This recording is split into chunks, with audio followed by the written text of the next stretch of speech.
Welcome back to my channel. કેમ છો બધા? મજામાં? અમે પણ મજામાં જ છે. આજે અમને મળે 10 વર્ષ પૂરા થયા. શતાબ્દી 10 વર્ષ થઈ ગયા. 10 વર્ષ થઈ ગયા. 2015 અમે મળ્યા હતા. 2025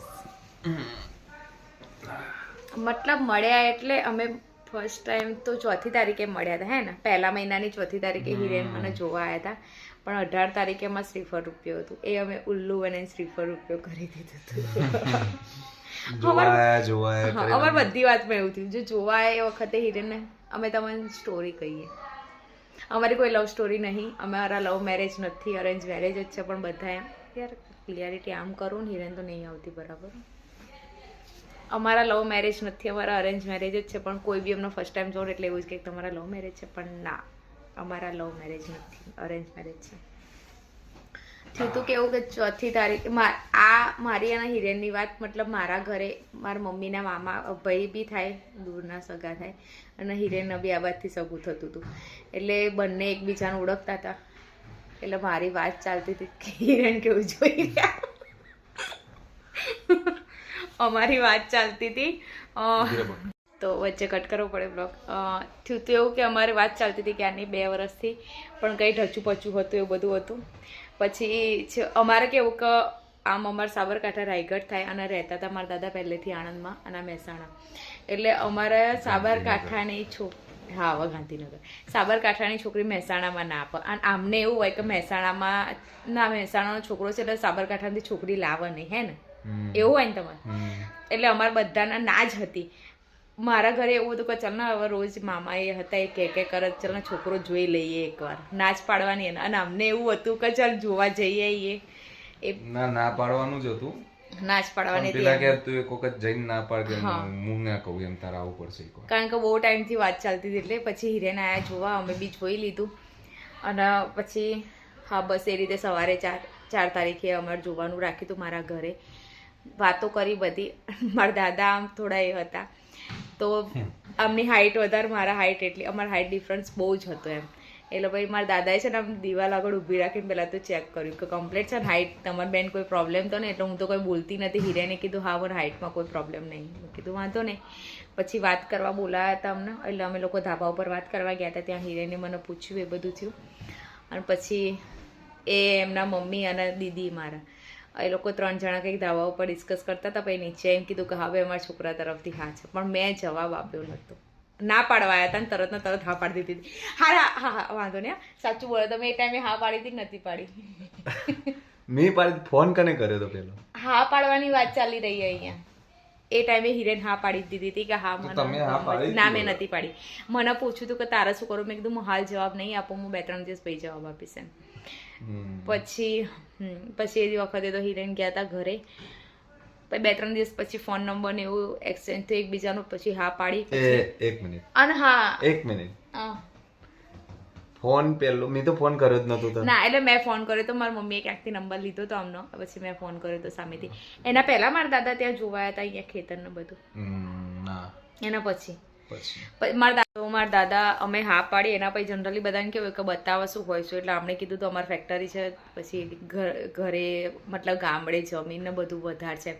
મારા દાદા કહે ના હું એકવાર જોઈ આવું મારી આંખે, અને 2-3 જણા જોડે પૂછાવડાવ પછી એમ. પહેલાં જ નહીં હા પાડી દેવી. મેં કીધું વાંધો નહીં.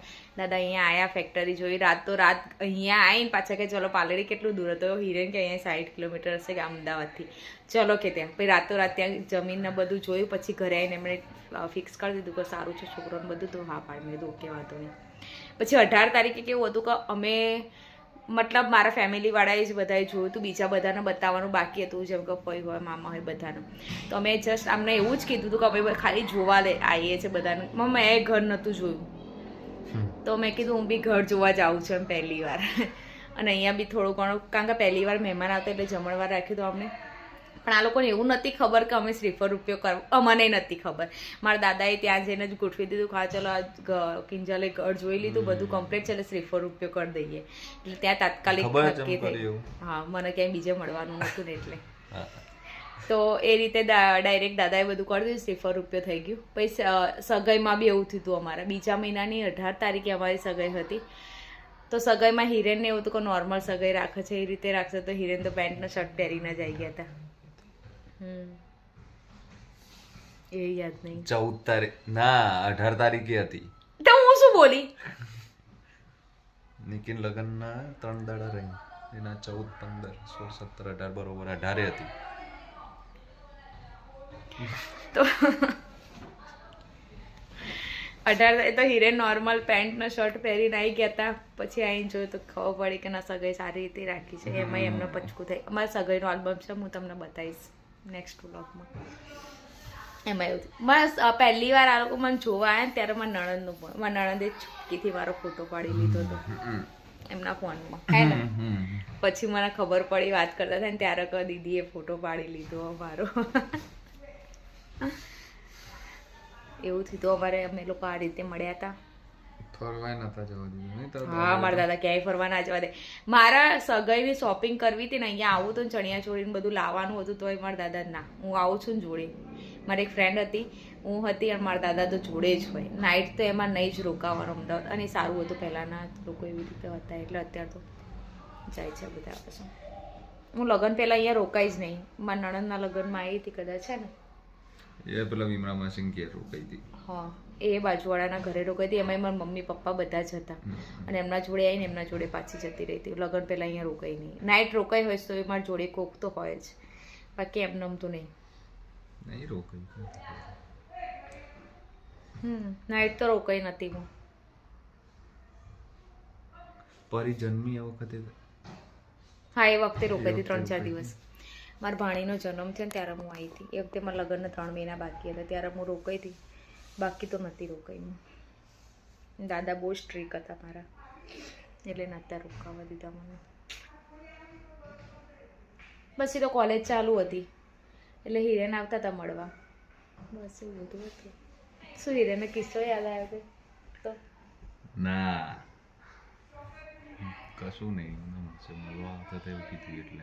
ફર્સ્ટ ટાઈમ હિરેન મારા કોલેજમાં કઈ રીતે આવ્યા હતા મળવા, તો પહેલા મને ફોન કર્યો તો. સગાઈ પહેલા આવ્યા હતા હે? ના લે, સગાઈ પછી. પહેલા તો જમનો. સગાઈ પછી મળવા આવ્યા હતા મને પહેલી વાર. તો મને ફોન કર્યો તો તું ક્યાં છે? મેં કીધું હું તો કોલેજમાં હતી. તો મને કે, મેં કીધું કે કામ હતું? તો કે હા મામા આવે છે ત્યાં આગળ કોલેજમાં. એટલે કે વિદ્યાનગર સાઈડ આવ્યા છે ને એટલે કે મામા આવે છે. મેં કીધું સારું, વાંધો નહીં, આવે એટલે મને ફોન કરાવજો. તો મને હિરેને ફોન કર્યો તો બહાર જવા ગયા ત્યાં તો આ હતા. એ એમના ફ્રેન્ડ બની આવ્યા હતા.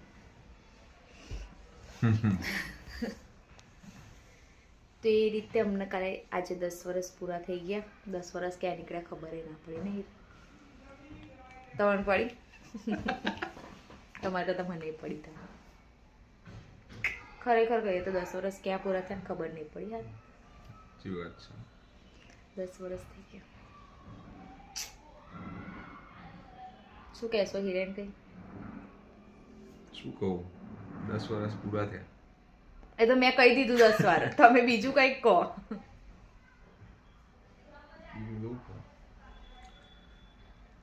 બસ મજા આવી. 10 વર્ષ લાગતા નહીં પૂરા થયા 10 વર્ષ. એ તો એ મેં કહી દીધું, બીજું કંઈક કહો. જય માતાજી.